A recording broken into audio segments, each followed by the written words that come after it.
Please, stop pushing. I can't take this anymore, the concert venue is packed tight. A man behind me keeps pressing into my backside. I'm wearing a mini skirt today with a thong underneath, and it only makes the situation worse. He lifts my skirt and presses himself against my hips. As the atmosphere heats up, someone in front of me slams into me, and I stumble back a step. My body stiffens as I feel like something just slid inside me.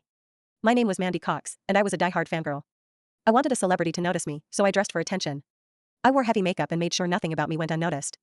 My low-cut top revealed a wide stretch of skin, and my chest bounced with every step. I paired it with a mini skirt that barely covered my thighs and sexy white stockings which hugged my legs. But when I arrived, reality hit. The concert venue was packed so tightly I couldn't move, and the crowd swallowed me whole. The celebrity was never going to notice me. I craned my neck and shouted, "Darling, take me." I never imagined that line would draw the wrong kind of attention.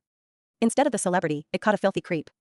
After I shouted it, I became aware of a man behind me, repeatedly bumping into me. At first, I brushed it off. In a crowd that dense, accidental contact was easy to explain. But the feeling wouldn't go away.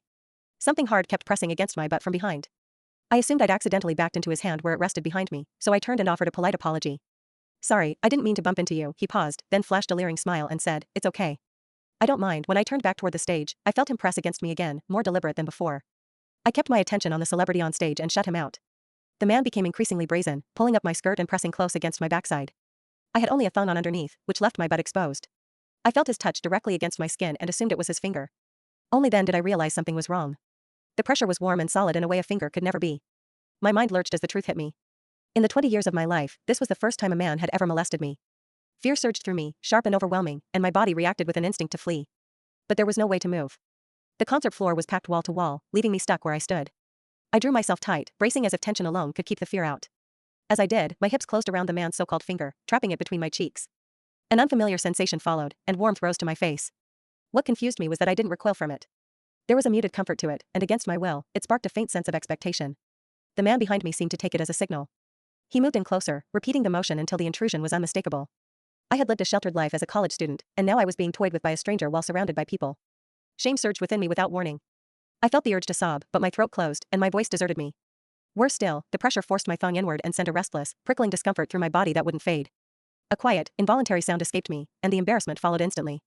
I gathered myself and strained to suppress it, holding it down until my throat tightened. The blaring music and the screams around me drowned everything out.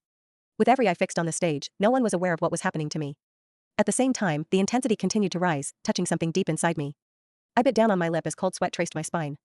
My awareness was tipping back and forth between humiliation and a pleasure I couldn't bring myself to name. I knew I couldn't take it anymore if it continued. So, I turned sharply to face the man behind me. "Please, stop pushing.